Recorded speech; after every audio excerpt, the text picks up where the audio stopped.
njemu nema crvenih čizama, ali mu svod nebeski tek sad pod nogama. Naopako obešen, liže gorku travu, ali gleda nebo ne dižući glavu. Da je na prestolu ovo vežbao često, odavno bi leglo sve na svoje mesto. Smotri bivše sluge i od srca žali što ga ranije nisu izvešali. Sad na kruni drži zemljin globus ceo, u licu ko mladi zumbul poplaveo. Jedino se koze od njega ne groze, brste mu uši, lišće carske loze. A sin, prevratnik, Božju milost stiče. Žezlom tera kozu, dosadno marviče. Car na glavački. Samo jedna od nekoliko desetina pesama koje je Miroslav Dimitrijević iz Raševice napisao do svoje 70. godine. U dosadašnjem opusu paraćinskog književnika i istoriografa od 116 objavljenih knjiga, pored knjiga poezije, svoje mesto imaju i prozna dela, romani, ali i knjige o sakrivenoj i za sada nepriznatoj istoriji Srba kojom je poslednjih decenija okupiran. Istoriju koju sada učimo, mislim da učimo lažnu istoriju, neistinitu. Učimo u stvari onaj projekat tajnog sporazuma sa Berlinskog kongresa 1878. godine, po kome je srpska istorija svedena samo od Nemanjića do danas i nadalje. Ne uzimaju se u obzir činjenice da su Srbi u praistoriji od 10. 12. milenijuma pre nove ere imali veličanstvenu srpsku istoriju. Narod Srba je pronašao prvo pismo, prvi brojni sistem, to je račun, jer pronašao je reč. Rč je koren za reč i rčun, odnosno za račun. Zatim, Srbi su pronalazači metalurgije, arheometalurgije, arheozemljoradnje, koja je stvorila uslov za razvoj nove kulture i civilizacije. Od Lepenskog vira preko starčevačko-vinčanske kulture do današnjih dana. Mi smo u Raševici, koja je nekada bila sa svojim naseljima, mogu slobodno reći, praistorijski megapolis, kao što je Drenovac, kao što je Sikirica, Svojnovo, Raševica. Svestan činjenice da se njegove ideje i istraživanja do kojih je došao neće u skorijoj budućnosti naći u školskim udžbenicima, Dimitrijević je siguran da će taj moment doći i zato svoja istoriografska dela smatra knjigama za potomstvo. Zato od njih stvara i enciklopedije. Da budu knjige temeljnice srpstva. Kad sutra dan otvorite enciklopediju srpskih naroda, onda da tačno vidite, ma čekaj, koji su to srpski narodi?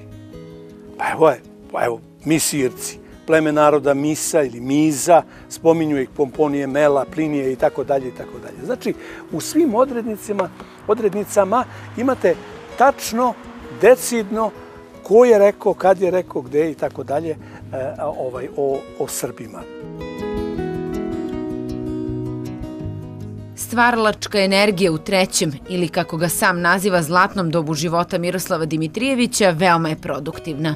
Kada se 2007. godine iz Paraćina vratio u Zavičaj, u roditeljsku kuću u Raševici, imao je 57 godina i 53 objavljene knjige.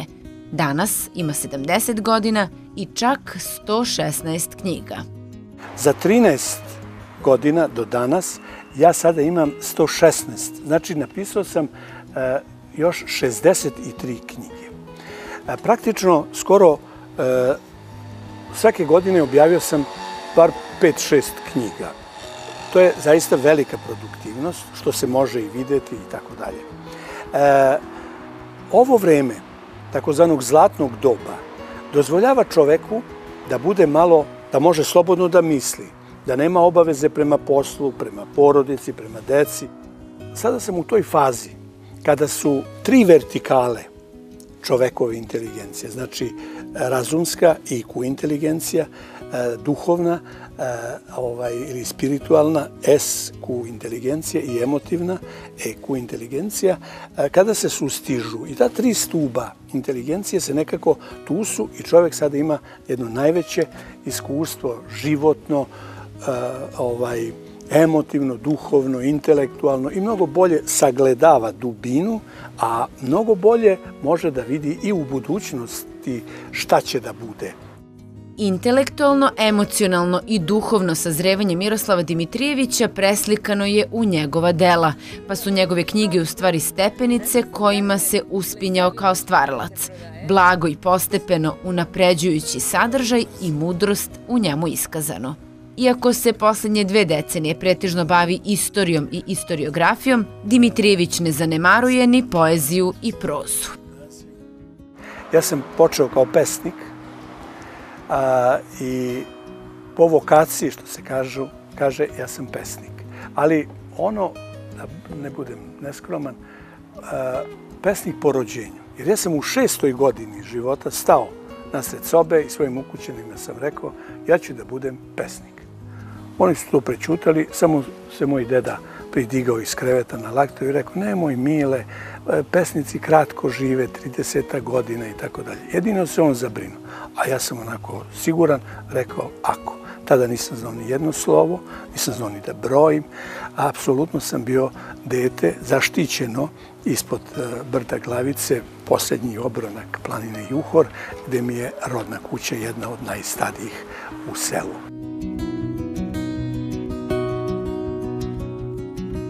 Dimitrijević je jedan od 3 autora, članova Udruženja književnika Srbije, koji imaju ovoliki broj objavljenih knjiga. Svoju prvu knjigu, zbirku pesama Nehaj klatna, objavio je 1972. godine. Pisao je aforizme, haiku, sakupljao narodne umotvorine, pisao monografije. Prvi roman, Afroditin dar, objavio je 2008. Prvu istoriografsku studiju, Skrivena istorija Srba, objavio je 2011. Književnici i kritičari Dimitrijevića nazivaju srpskim Koeljom, pa i Markesom, ali on lično nije sklon takvim poređenjima, smatrajući sebe autentičnim autorom. Njegova dela prevođena su na 12 jezika, zastupljen je u stranim enciklopedijama, a za svoj rad dobio je više od 100 nagrada. Na neke od njih je posebno ponosan. Nagrada Živojin Pavlović za roman Tajni čudesa grada Đerđelina. Za poeziju dobio sam nagradu Zlatni Orfej. Sljedeće godine, posle ovoga Matije Bećkovića. Zatim sam ponosan također i na nagradu koju sam dobio od Internacionalne akademije Ivo Andrić za životno delo. Iako kaže da mu priznanje okoline i podneblja u kome živi stvara za ono što je do sada napisao i učini u oblasti kulture i književnosti nije potrebno. Dimitrijević smatra da u svojoj sredini nije dovoljno poštovan kao autor. Okolina ga nije podržavala na profesionalnom putu i više ga prihvataju i cene ljudi van njegovog rodnog mesta.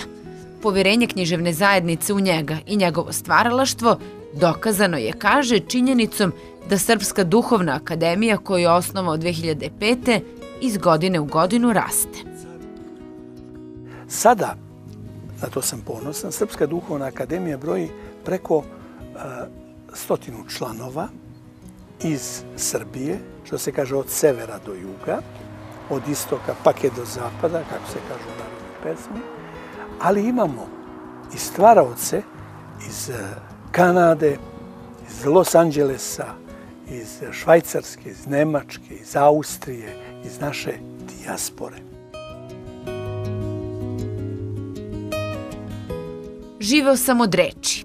Pisana i izgovorena reč me je hranila i branila. 30 godina sam u Paraćinu bio voditelj i reditelj raznih priredbi i programa u kulturi i radio kao istinski pregalac, zaključuje razgovor Dimitrijević, dodajući da o tome šta će ga preokupirati u godinama koje mu tek predstoje, nema sumnju. Pisaću do kraja života, čoveče, pa ja sad drugo da radim, ja više nemam, to je moj put, to je moja misija. Znači, celog života moram da stvaram. Novinar, književnik, književni kritičar, istoriograf. Miroslav Dimitrijević rođen je 1950. godine u paraćinskom selu Raševica, gde i sada živi. Neumorni stvaralac, na početku 8. decenije života, nesumnjivo je ostavio veliki trag u srpskoj književnosti, afirmišući Paraćin u književnim i kulturnim krugovima širom zemlje, pa i u inostranstvu.